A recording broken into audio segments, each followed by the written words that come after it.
A warm welcome, everybody, to our first Classics Academy Sunday seminar. So, this evening, I'm really delighted to introduce Adam Atkins. Adam is in the process of writing up his PhD thesis at the University of Exeter, where he also teaches in both the classics and the politics departments.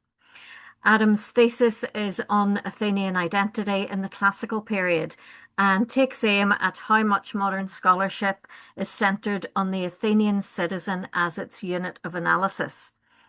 Adam has more than a decade and a half of experience teaching in schools and university across all ages, from primary age children to undergraduates.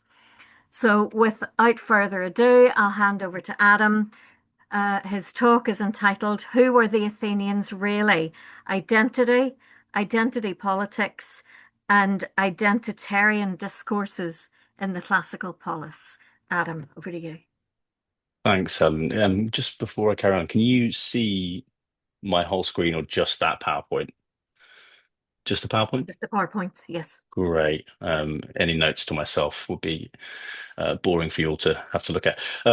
So I hope Helen won't mind, but I wanted to start by thanking her for thanking you, Helen, for having me along. As a brief aside, Helen was the first person, I think she knows this, but Helen was the first person who ever taught me any ancient Greek after several years of attempting to teach myself to rather varied degrees of success.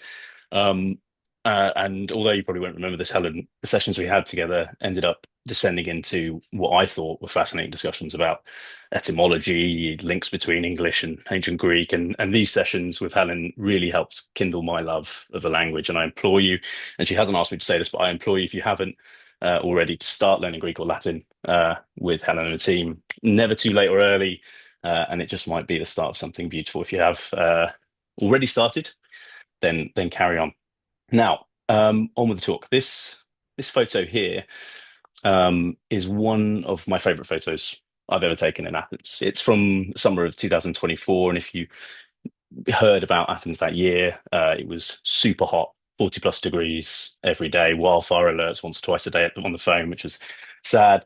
Um, I was resident briefly at the British School at Athens for a few weeks. So I was very fortunate to be there. But it struck me when I got home and looked at it again that perhaps this scene, with the kind of lack of any discernible modern features, was one that might have occurred on a daily basis in the summer in Athens all those millennia ago, during the classical period. Perhaps people were coming down to the shoreline with olive oil and strigil in hand and cleaning and cooling themselves and in the waves. And it's a scene that I think, I don't want to stretch this too far, but a scene that I think has the ability to flatten the distance between us and the ancient people who are the subject of this talk. And this sort of temptation to theorize about, or kind of even through, what we have in common with the ancient Athenians has its pitfalls. And my own work, I will admit, is shot through with this ever-present kind of tension.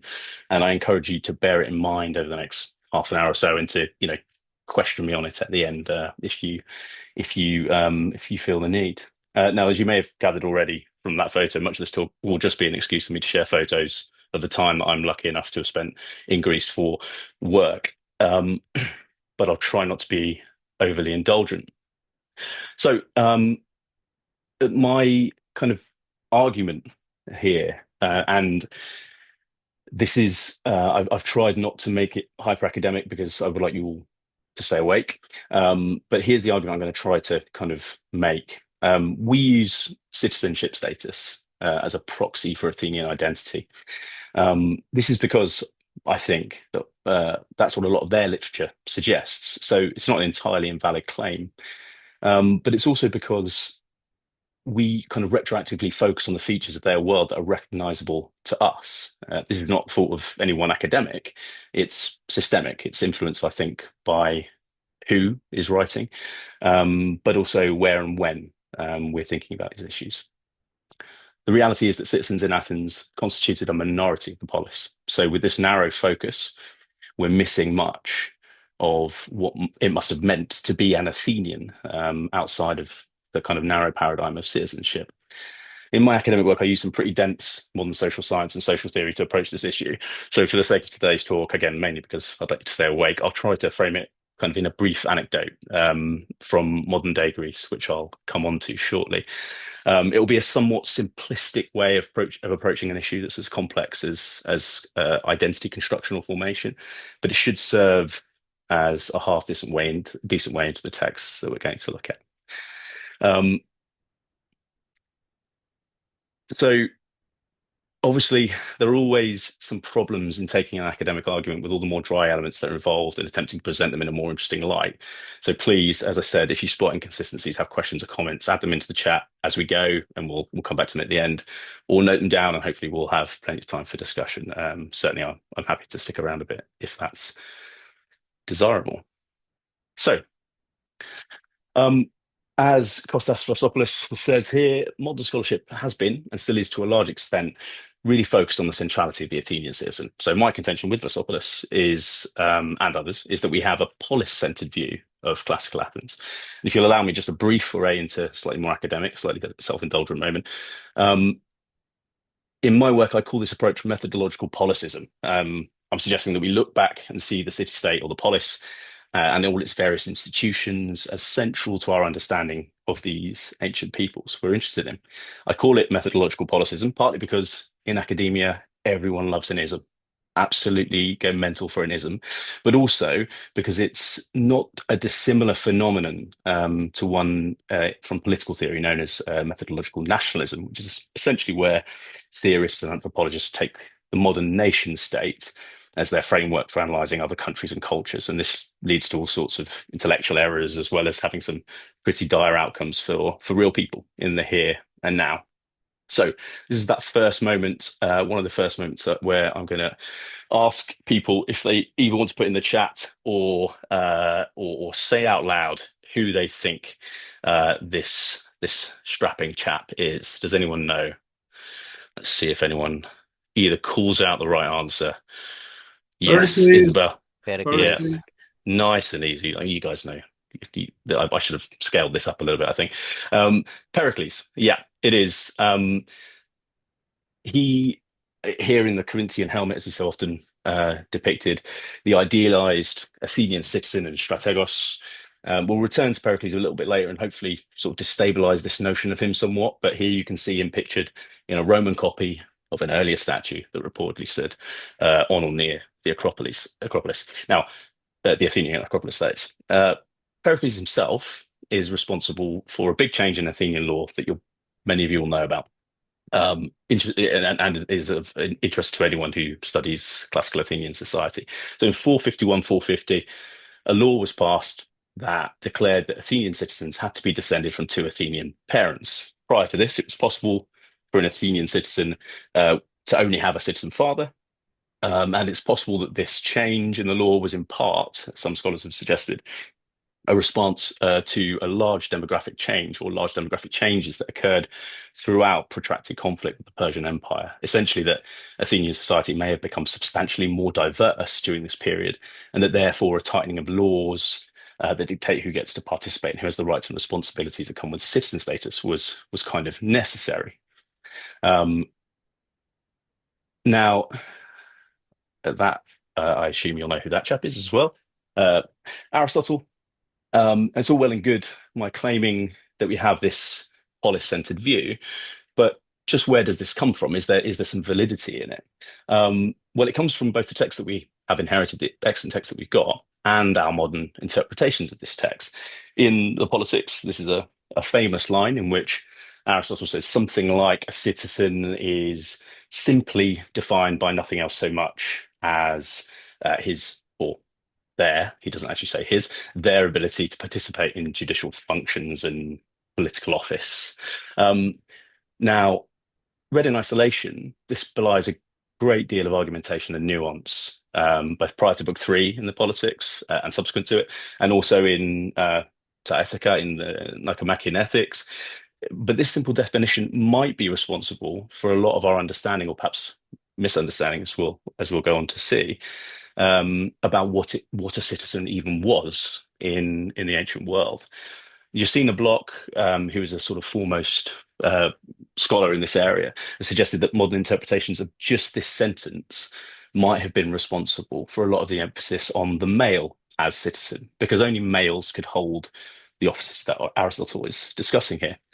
Bloch suggests that we can broaden what it meant to be a citizen when we consider, as an example, the role women played in polis religion, which was not distinguishable in the same way that religion as a kind of a far more private sphere today.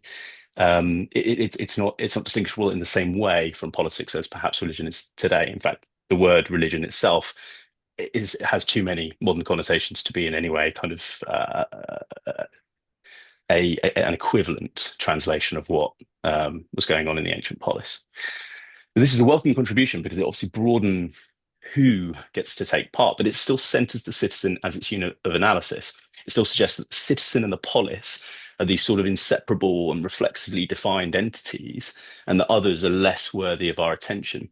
And as you can see from this quote from Alan Deploy, who's another respected scholar in the area of sort of ancient citizenship studies, but takes quite a different approach to Bloch.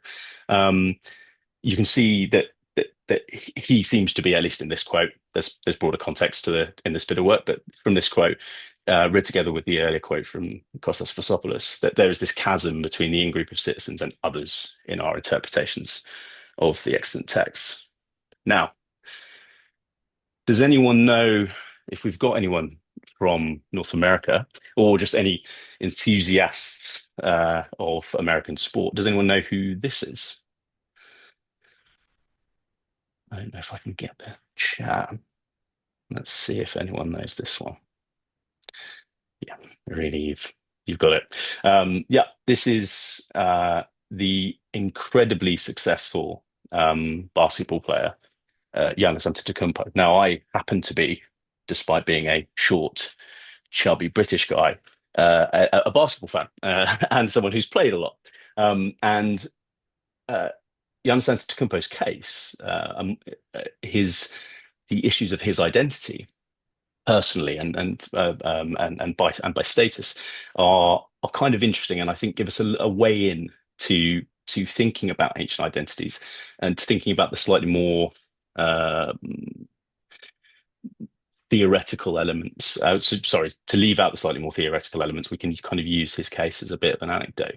And if anyone doesn't know what the Greek there means, it's a really short, clipped phrase, meaning of something like of both one blood and speech, and one speech, and it's from Book 8 in Herodotus, this particular line, but it's repeated elsewhere.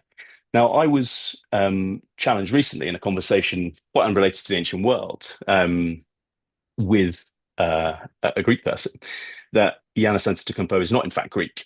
The individual I was speaking with asserted to me that Antetokounmpo couldn't be Greek because his parents are not Greek, and that this is the minimum prerequisite for a person to be considered Greek in the 21st century.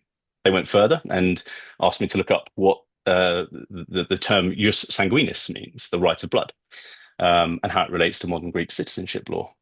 For context, Antetokounmpo was born and raised in Athens to Nigerian parents who were not at the time Greek citizens. He was only granted Greek citizenship in 2013, and that was just before he was eligible to enter the NBA draft, where new entrants to the league can go and take part. In order that he was able to travel to the USA on a Greek passport, he was given citizenship at the last second. Without this, he never would have been able to enter the league and become as successful as he is, and he is one of the most successful basketball players in the modern era.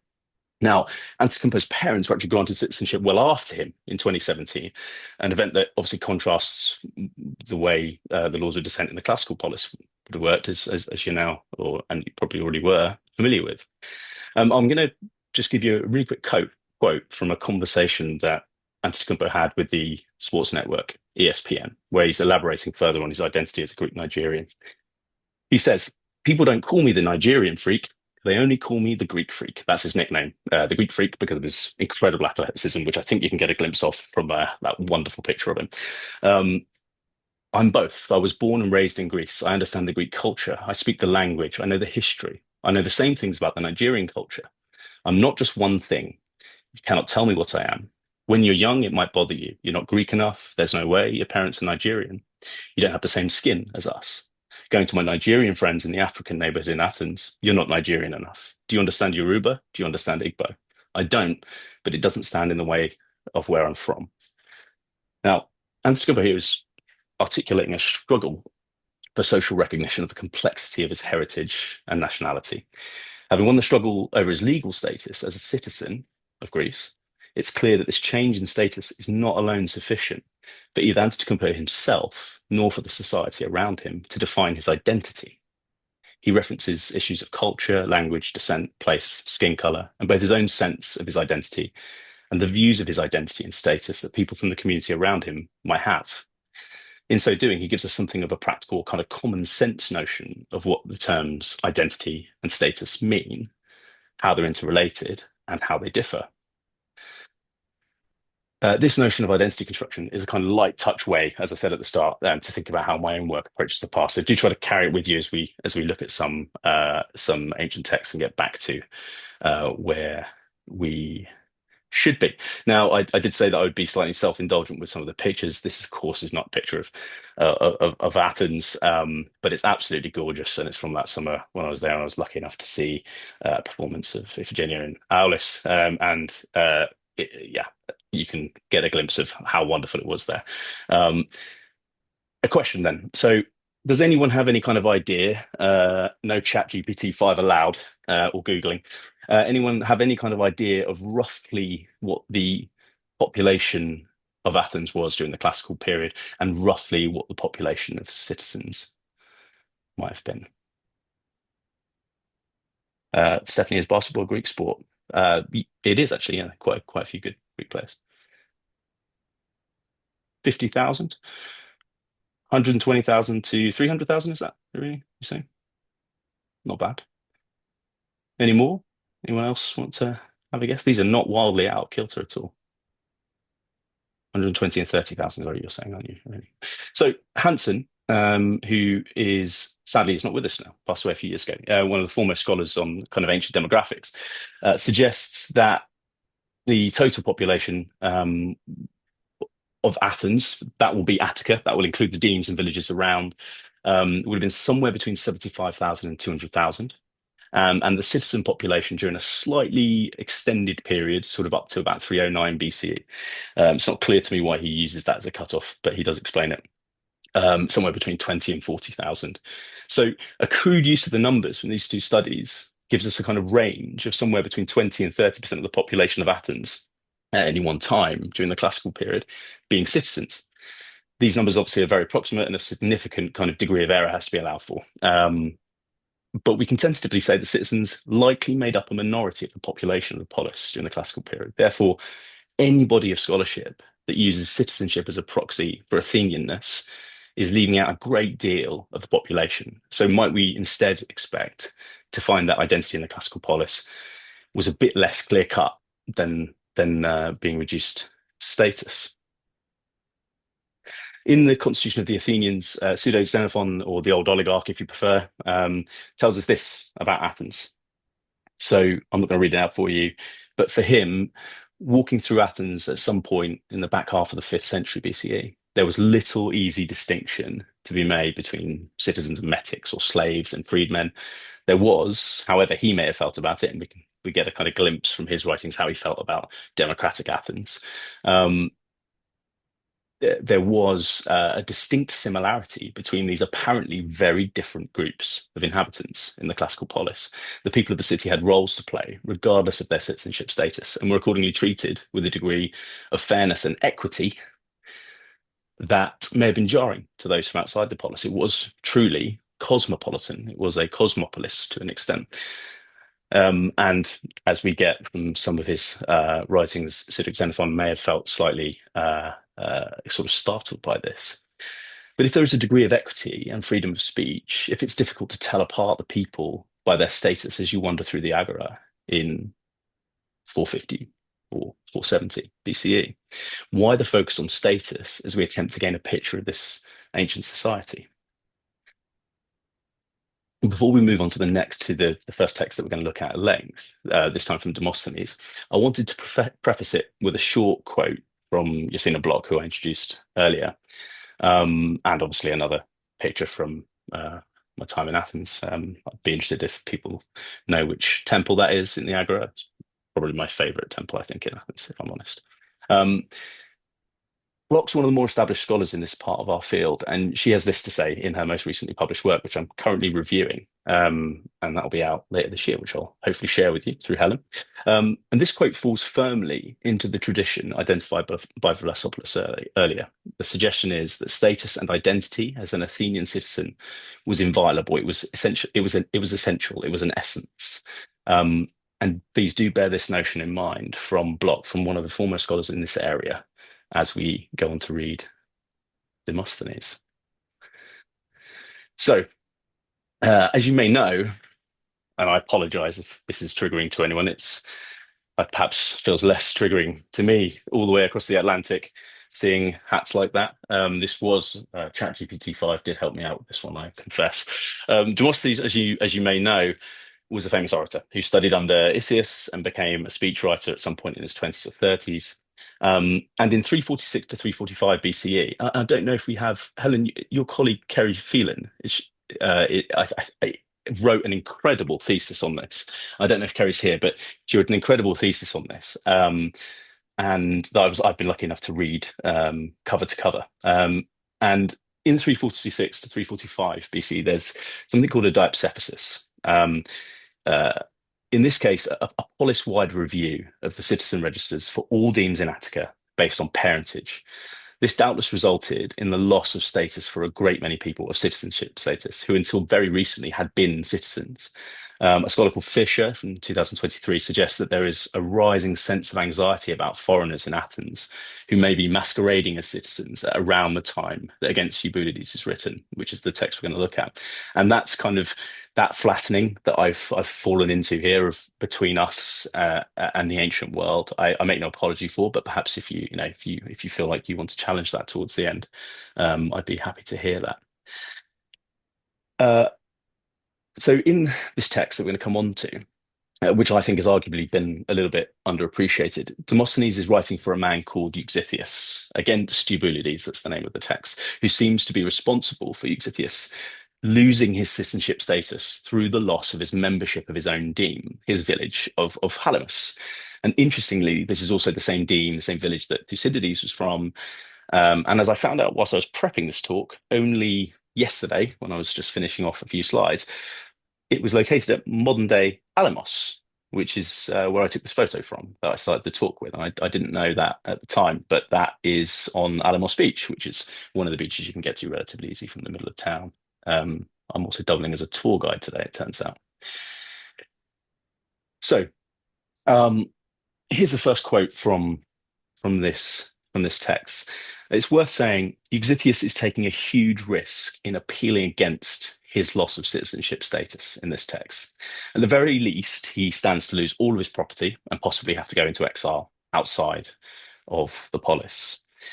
At the very worst, there's a real possibility that both he and his family would be sold into slavery by the state for challenging the loss of his citizenship status. There's some suggestion that he could have remained a metic if he doesn't challenge it, but he does choose to challenge it, and the penalty seems to be quite severe for losing a challenge. And here he acknowledges in this excerpt that this is a matter to be dealt with seriously, and yet he also gives us a little hint in the bits that I've highlighted that sharing in the hierarchosia, the religious rights and common privileges of the polis was something that could be won or perhaps even asked for. Indeed, we know from elsewhere that Athenians granted citizenship to entire groups of non-Athenians when it suited them, when they had some beneficial purpose to the polis, such as the Samians, for instance, in 405 and 404 BCE. Here, Euxithius is defending his father against the charge because that's how Eubulides, the chap who'd argued against him back in Halimus and helped to influence the vote so that he lost his citizenship status. He's defending his father against the charge that his father spoke with a foreign accent. And what has to be remembered here is that until just a short while before, Euxithius and his family had been considered citizens. So we can conclude that an Athenian citizen could conceivably speak with a foreign accent, and this would be considered somewhat acceptable, even if viewed dimly. So the internal coherence and stability of the notion of the Athenian citizen of this of this certain parentage is being somewhat destabilized even at this early stage, and this is a good 100 years after Pericles' citizenship laws in 450. Throughout his speech, Euxithius blends the juridical, Demosthenes for Euxithius, blends the juridical with the performative. He attempts to demonstrate that he's Athenian by birth and that his parents were both Athenians too. He focuses on the legal aspects of his case, but significant portions of the speech are also given over to discussions of behavior, trade, and wealth, and here even the accent of his father. For Euxithius, Eubulides, and the men of the jury, it's clear that a purely legal argument is not the strongest that can be put forward. Legal arguments need to be blended with the cultural scripts and performative elements that either call into question for Eubulides or reinforce for Euxithius his status as a citizen. So we see juxtaposed in the speech the accusation that his father had a foreign accent, which Euxithius counters with a reference to his father as a veteran of war and with a legal argument about his father's kleros of property, that share of property when he returns from being a prisoner of war. We also see an extended and repeated reference to his family's poverty and that they've had to work in trades in the Agora. Euxithius is responding to some element of Eubulides' argument that must have been conveyed, that poverty and working in the Agora are evidently below what is expected of citizens of Athens. Eubulides has weaponized Euxithius' class as an attempt to justify his being struck from the register. But what has this to do with our descent? Euxithius asks, and it's evident from against Eubulides that citizenship status in classical Athens was neither easy to establish nor entirely contingent upon legal structures. Instead, it was necessary for citizens to form and even to embody their citizenship, the way they dressed, their accent. They did this in the agora, in temples, law courts, in their own demes, certain behaviors, trades, and accents, especially those associated with what we might call, and we won't push this too far, working class status, were seen by some sections of society as undesirable or at least worthy of suspicion.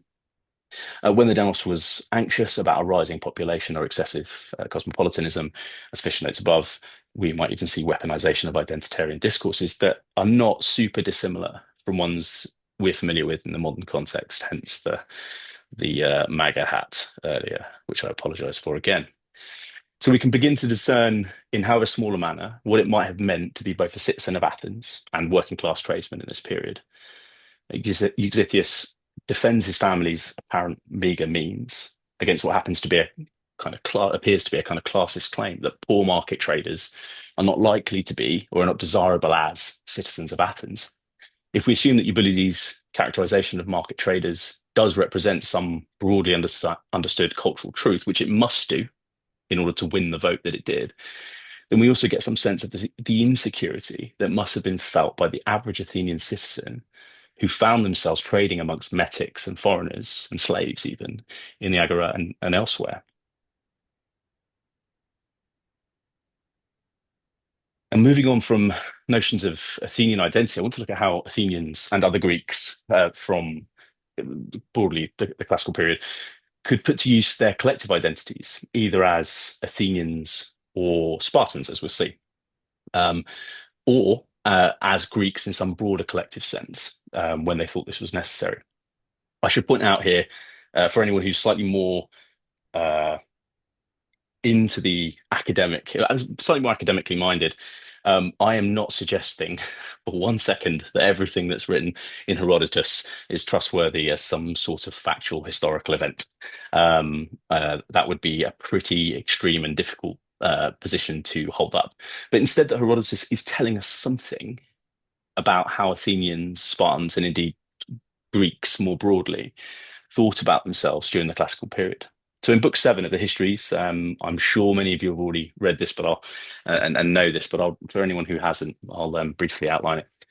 We hear of Spartan and Athenian envoys sent to win the support of Gelon, tyrant of Syracuse and Gela, for the defense of the Greek-speaking world against the approaching Persian army. When the Spartan and Athenian messengers were granted an audience with him, they appealed to his sense of self-preservation. They said, think not that if the Persian defeat us in battle and subdue us, he will leave you unassailed, but look well to yourself before that day comes. And having considered this and their argument more broadly, Gelon makes the envoys a generous offer.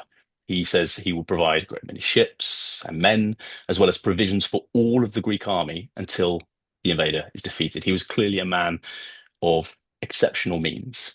He demanded just one concession, that he be made general of all the Greek armies and its naval fleet. And you can imagine how Spartans felt about this. So Siagras, the Spartan envoy, in his incredulous response, invokes the ancestral link of the Spartans to Agamemnon, their hero at Troy, in his refusal. According to Emily Baragwanath, Siagras's response not only draws on the mythical past in its invocation of Agamemnon, but he also drops into almost Homeric phrasing in this passage, which I'll 7.159. If you want to pull it up, and your understanding of a hexameter is better than mine. The collective identity of the Spartans here leans heavily on the mythical past. Siagras makes exceptional the ethno-political group to which he belongs through its connection to Agamemnon and to Pelops before him. The king of Sparta, who, of course, the very land that Sparta rests on, takes its name from, the same name that it has to this day, the Peloponnese. Siagras makes clear that this glorious but mythical past renders the Spartans so superior on the battlefield that they'd rather face the Persians short-handed than give up their command. The links to Agamemnon and Pelops are not the only ones claimed. Consider also the mythical and etymological roots of the term that Siagras uses to describe his people, the Lacedaemonians. As we read in Pausanias, Lacedaemon himself was the son of Tiger-Tean Zeus, who married Sparta and named the region and city after himself and his wife. So in just a few short lines, in just that, not even a paragraph, Siagras identifies himself and his people with Homeric heroes and with the king of the gods himself. And Gellin, for his part, is persuaded by this argument and rolls back his demand a little bit to include only the command of the naval fleet, to which the Athenian envoy, unfortunately we don't know his name, not to be outdone by Siagras, responds in kind. And the Athenian mirrors Siagras's speech. He leans on Homer and hints at the autochthonous origins of his people, strangely referring to Menestheus. And if you know who Menestheus is, then you are one of the very few people who ever makes it through the catalogue of ships, and I'm very, very impressed. And uh, who led the Athenian forces at Troy, which is quite a remarkable reference, given that his lack of prominence in the versions of the Iliad that have survived to us um, uh, don't mention him other than in passing. So it seems to me to be likely that this is a great reminder of how much ancient literature and knowledge has not survived to us, that the Athenian envoy is clearly referencing some version of the Iliad that's perhaps been conveyed orally, in which Menestheus perhaps is slightly more prominent, which we don't know, but we think might have been quite a common thing to do when you are traveling and selling your version of the Iliad. As a poet, you might well include the people to whom you are speaking, who are paying your wages for those few days, in your version of it. Uh, so forgive me for that brief aside. I just think that's fascinating. But both Siagras and the Athenian envoy are at pains to delineate their people from others, and indeed from each other's. Now, Hartog, who writing in 1988, argues that these moments of descriptions of otherness in Herodotus are common, and you do see them throughout book 3 and 4 as well, and apply to ethnographic descriptions of Greeks versus, for example, Egyptians, Scythians, Persians, and Amazons. In some cases, there is a sense in which the other is set up as a kind of inversion of some aspect of Greekness, either their behavior and practices, or the climate or landscape of their country, even. Consider, for instance, the Hyperboreans, those who live above the north wind, um, perhaps Northern Europeans, like many of us. For Herodotus, then, one of the ways he helps his readers to understand a world that they've not seen is to show them the simultaneous similarities and differences between themselves and alien others that exist beyond the Greek world. This simple binary view of the world might appear simplistic and parochial, but it's not altogether different to the view of Athenian citizens versus other that much modern scholarship on the ancient world has maintained until really, really recently. Now, the past few slides would seem to support a notion that Athenians and Spartans saw themselves as exceptional and unique. But just a book later, in book 8, we see a moment in which a sense of collective Greekness is emphasized over and above this exceptionalism. So just a book earlier, both the Spartans and the Athenians are telling us how different they are to everyone else and invoking their mythical pasts. But here we have collective Greekness. Herodotus relays a conversation between Spartan envoys and the Athenians and Alexander the First of Macedon, not the Great, I should point out. The Athenians are responding to the Spartans to a suggestion from Alexander that they should side with and surrender to Xerxes and the Persian army. Here, they emphasize elements of their shared identity with other Greek speaking peoples, including the Spartans. They emphasize shared ethnicity, language, and religious practices, not to mention a broad reference to a shared way of life.